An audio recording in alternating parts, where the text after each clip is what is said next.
જય Shri Krishna, good morning મિત્રો. આપણે આવી ગયા છે મોટી દેવના બસ સ્ટેન્ડ ઉપર. અને બસ સ્ટેન્ડ ઉપર આવો ને તમે તો મિત્રો અહીંયા તમને દેખાઈ જશે શની ભીડ જોઈ લો. એટલે આ ભીડ જોઈ લો. આ બધા જ લોકો ખાઈ રહ્યા છે ગોટા. અને ગોટા એટલે મફુજીના ગોટા. તમે જોઈ શકો દોસ્તો કે આ મફુજીના ગોટાની અહીંયા એટલી બધી લાઈન છે.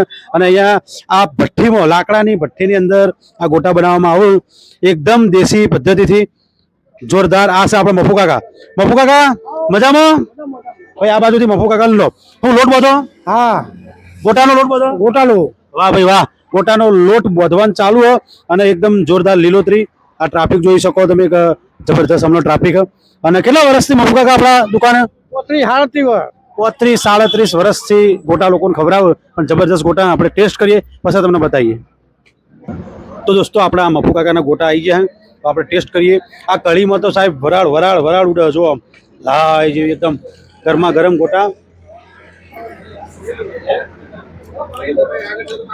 ભાઈ ગોટા ગરમ, કઢી ગરમ, મોજ પડી જવાની. હા ભાઈ, મોટી દેવું ને તમે કેટલા સમયથી ભાઈ ગોટા ખો?